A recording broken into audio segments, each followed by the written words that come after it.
Hi, I'm Beth Rosenberg, Associate Editor of Soundings Trade Only. We're here today with Jim Coburn and Bruce Van Wagner to discuss wholesale financing for dealers.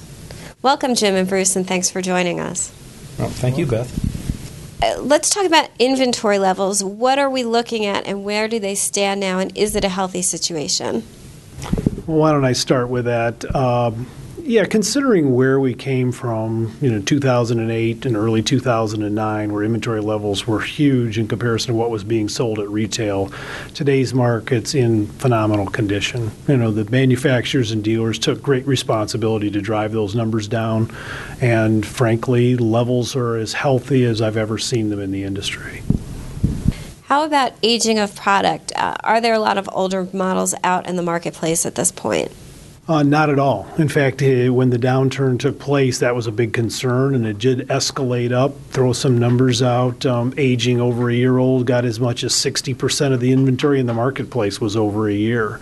Now that's down to historical numbers, which is below 20%. So we consider it extremely healthy on aging, and frankly, there will be some shortages on boats available due to that. That the fact that there hasn't been as much produced or sold over the last 5 years.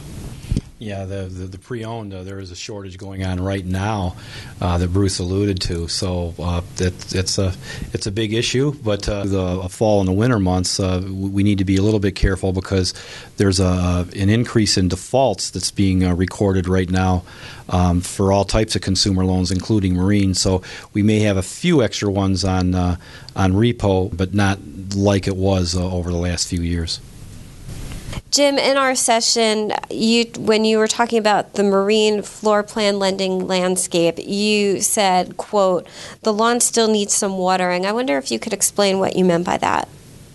Well, from an economic standpoint, the numbers aren't, quite where we need them all to be. I covered a lot of numbers in the seminar, and so we got a little ways to go there. But the marine floor plan landscape needs a little bit more attention. Where I said the lawn needs some watering, and that means that the dealers to obtain a new floor plan source or a bank, they've got to do a lot of work, and they've got to develop those relationships and spend some real quality time as to how to do that, how to present their business plans, how to be educated, and to know about the banker's business and their own business. So there's a lot of work to be done because there's so fewer floor plan lenders out there now than there were pre-2007. So while there is availability, and we did talk about that, we have to work a little harder, and we got to water our lawns a little more for this to be successful. Do you anticipate more lenders will return to wholesale financing for marine dealers when the economy is stronger, or do you think they've left the market for good? Oh, I think that lenders will get into marine finance, but that growth is going to be more organic or organically. It's going to be the local community type banks, the boutique banks, the regionals that'll get back into it, and then grow from there. And that's how Floor Plan originally started years ago, from organic growth. A national lender just didn't jump onto the scene and said, here we are. But don't be surprised from the banks that exited, the big national lenders that exited, and they tell us for good, you probably won't see them coming back into it anytime soon. What about the marine environment would make it attractive for potential lenders? Well, in the time that I've been in this business, which is about 35 years, I've seen a lot of lenders in the business. Well, and they jumped into the business because they saw an opportunity to expand their loans and make a good return on their investments.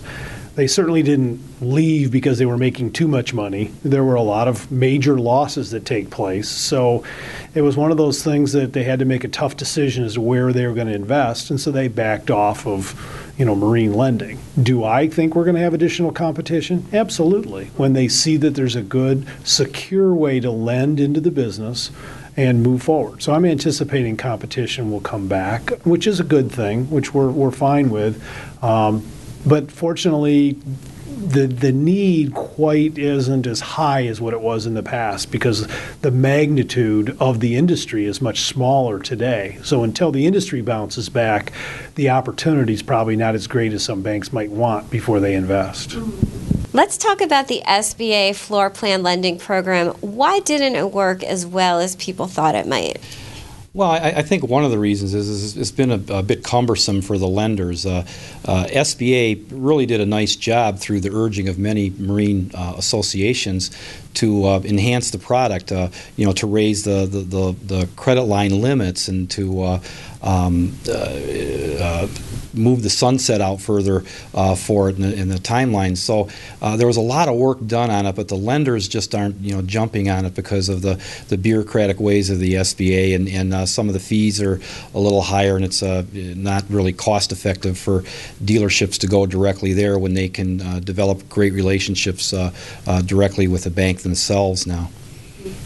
I think it's also a matter of, as I mentioned, the size of the market had dramatically dropped. People got the impression that there was this big need for floor plan lending, but in actuality, most people were liquidating the inventory that they had, not looking to borrow, but instead looking to sell. And so therefore, they got what they needed from the current sources. So the only ones that really maybe looking for an SBA were those that wanted the market to be what it used to be. And that's just not reality. The market's substantially smaller, so therefore there wasn't the need for floor plan lending, except for maybe some of those that you couldn't justify providing a loan to. Well, then there's a stigma of SBA that you didn't need to be as credit worthy to get into it, and the dealers that were really fighting and scrapping during the recession or the U.S. crisis period really were looking toward and hoping for SBA to be a savior for them, which it was not. But as Bruce said, the numbers were smaller.